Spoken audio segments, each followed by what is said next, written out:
Hello everyone, स्वागत है आप सभी का एक नई वीडियो के साथ। आज के इस वीडियो में हम सीखने वाले हैं प्रोफेशनल अटेंडेंस शीट कैसे बनाया जाता है। जी हाँ, अगर आप किसी कंपनी में वर्क कर रहे हैं और आपसे कहा जा रहा है कि आप अटेंडेंस शीट बनाइए या जो वर्कर्स हैं उनका परजेंटी एब्सेंटी मैनेज कीजिए, तो आप बाय डिफ़ॉल्ट एक्सेल में कैसे करेंगे।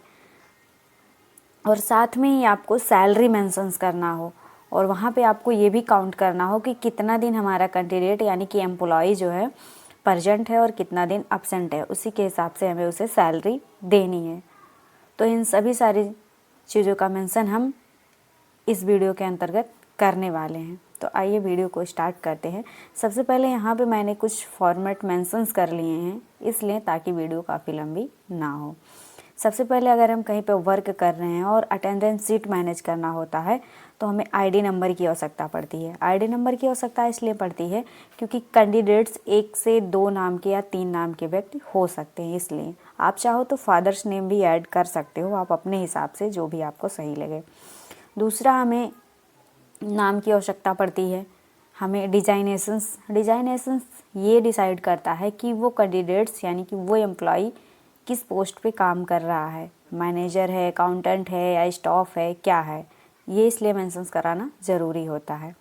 उसके बाद में आता है हमारा यहाँ पे डेज़, कितने दिन का आपका मेंशंस करना है, यानी कि मंथली जो सर्किल है वो कितने दिन का है, 30 दिन का है, 31 दिन का है, 28 है या 29 का, ये मेंशन करना होता है हमें। उसके बाद में हम टोटल डे काउंट कर सकते हैं, आप चाहो तो टोटल डे भी काउंट कर सकते हो। अभी यहाँ पे मैंने टोटल डे नहीं मेंशन किया हो। अगर आपको चाहिए कोई कॉलम इंसर्ट कराना या रो इंसर्ट कराना तो कंट्रोल के साथ आप जैसे ही प्लस प्रेस करेंगे तो यहाँ आपको मिल जाएगा इंटायर कॉलम का, यहाँ पे इंसर्ट होकर के आ जाएगा। तो यहाँ पे हम टाइप कर देंगे टोटल डे। इससे ये पता हो जाएगा कि टोटल कितना दिन वर्किंग हुआ है, बीच में संडे वगैरह या किसी कारण रीजन बस छुट्टी तो नहीं थी, ये मेंशन यहाँ पे हम इसके अंतर्गत कर सकते हैं। उसके बाद में आता है हाफ डे। हो सकता है कैंडिडेट यानी एम्प्लॉय आपका फुल डेज वर्क ना किया हो, आधे दिन ही वर्क किया हो, तो वो भी मेंशंस करना ज़रूरी होता है। उसके बाद में होता है परजेंटी। हो सकता है कैंडिडेट 31 दिन में 28 दिन 25 दिन कुछ ही दिन काम किया हो, कुछ दिन ना किया हो। बेसिक सैलरी ये डिसाइड करता है कि आपका मंथली सैलरी कितना है। उसके बाद में आता है सैलरी ये डिसाइड करता है कि आप जितना दिन प्रेजेंट रहेंगे उतने ही दिन की आपको सैलरी मिलेगी। उसके बाद में आता है हमारा पीएफ जो होता है ये हमारी सैलरी का कुछ परसेंट होता है जो कटता है, ये हमको रिटायरमेंट में या साल की क्लोजिंग ईयर में हमको मिलता है। पीएफ का फुल नेम होता है प्रोविडेंट फंड।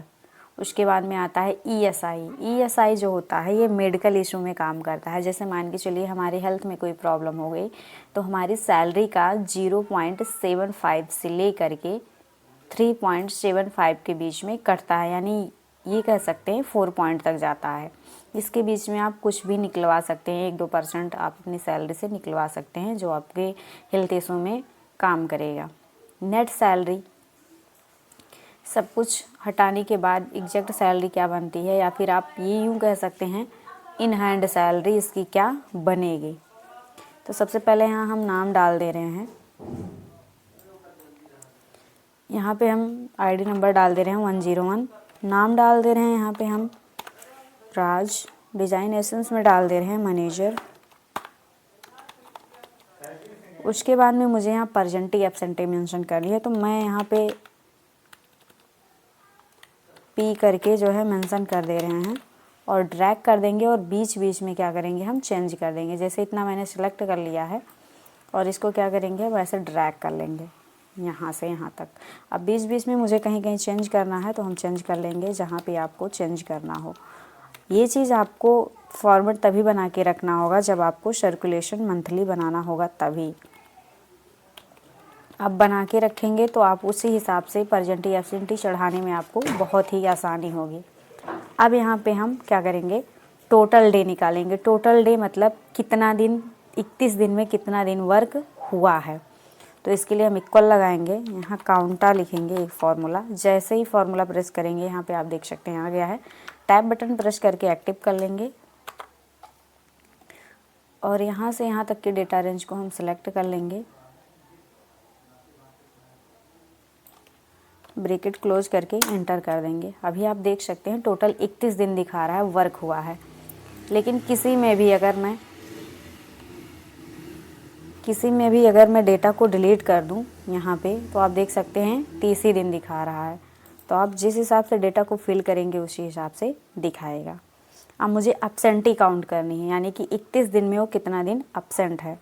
तो यहाँ पे हम इक्वल लगाएंगे और काउंटिव फार्मूले का यूज करेंगे। काउंटिव फार्मूला जो होता है किसी भी वैल्यू को फाइंड करने का काम करता है कि वो वैल्यू कितनी बार है। जैसे मुझे एब्सेंटी काउंट करना है तो मुझे ये बताएगा कि ए अल्फ़ाबेट कितनी बार है। तो यहाँ काउंटिव फार्मूला दिया हुआ है, हम फार्मूला एक्टिव कर लेंगे टैब बटन प्रेस करके और यहाँ से यहाँ तक की रेंज को सिलेक्ट कर लेंगे।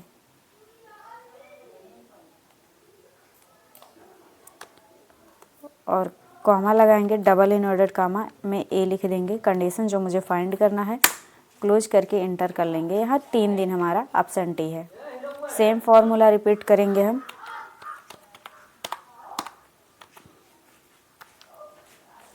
यहाँ से यहाँ तक की डेटा रेंज को सिलेक्ट कर लेंगे, कॉमा लगाएंगे, डबल इनवर्टेड कॉमा में हमें हाफ डे खोजना है तो एच लिखेंगे और ब्रैकेट क्लोज कर देंगे। अभी आपके दिमाग में आ रहा होगा कि हाफ डे तो वो दिखाएगा कितना दिन किया है, लेकिन अगर मुझे इसे डे में कन्वर्ट करना हुआ, जैसे अगर 2 दिन वो हाफ डे करेगा तो उसका फुल 1 दिन बनेगा। अगर 4 दिन वो हाफ डे करेगा तो जा कर के उसका फुल 2 दिन बनेगा। मतलब अगर मुझे फुल डे में कन्वर्ट करना है तो मुझे 2 से डिवाइड करना पड़ेगा, यानी कि 2 से मुझे भाग करना पड़ेगा। यानी कि यहाँ आप देख सकते हैं 2 दिन आ रहा है, मतलब फुल डे जिसका 2 आ रहा है। लेकिन अगर मैं यहाँ 2 से डिवाइड ना करूँ तो आप देख रहे हैं हाफ डे में यहाँ पे 4 दिन दिखा रहा है, यानी कि 4 डेज दिखा रहा है। लेकिन मुझे फुल डे में कन्वर्ट करना है, इसलिए मुझे 2 से डिवाइड करना होगा। उसके बाद में मुझे परसेंटी काउंट करनी है तो इक्वल लगाएंगे, सेम फार्मूला रिपीट करेंगे। यहाँ पे काउंटिव, जैसे ही यहाँ पे फार्मूला स्टार्ट हो जाएगा टैब बटन प्रेस करेंगे। सेम काम यहाँ से फार्मूले रिपीट करेंगे, इसको सिलेक्ट कर लेंगे। सिलेक्ट करने के बाद जो भी वैल्यू मुझे खोजनी है, यानी कि मुझे इस बार परसेंटी खोजनी है तो पी हाईलाइट करेंगे, प्लस इसके प्लस में हम यहाँ पे जो रखेंगे ये हाफ डे को रखेंगे और यहाँ पे हमारा निकल के आ जाएगा टोटल 26 दिन। इस हिसाब से अगर देखा जाए हाफ डे अगर मैं हटा दूँ यहाँ पे तो 24 दिन यहाँ पे परसेंटी इसकी दिखाई देगी। लेकिन मुझे यहाँ पे हाफ डे भी कन्वर्ट करना है इसी में, तो इसलिए हम इसको प्लस कर लेंगे और यहाँ पे टोटल हमारा 26 दिन दिखा रहा है। इसका जो है 31 दिन में परसेंटी है। अब मुझे बेसिक सैलरी कितनी रखनी है वो डिसाइड करना है। बेसिक सैलरी मैंने 15,000 रखा है और मुझे इसकी सैलरी निकालनी है। यहाँ पे मुझे सैलरी निकालनी है 26 दिन का जो इसने वर्क किया है। तो हम सबसे पहले इक्वल लगाएंगे, सैलरी को उठाएंगे, डिवाइड कर देंगे जितने का मंथ रहेगा। जैसे यहाँ पे 31 का मंथ है, या आप लिख भी सकते हो, कोई ज़रूरी नहीं है कि सेलेक्ट ही करो, और मल्टीप्लाई कर देंगे जितना दिन वो परसेंट रहेगा। यहाँ पे 12,581 रुपये निकल के आ चुका है।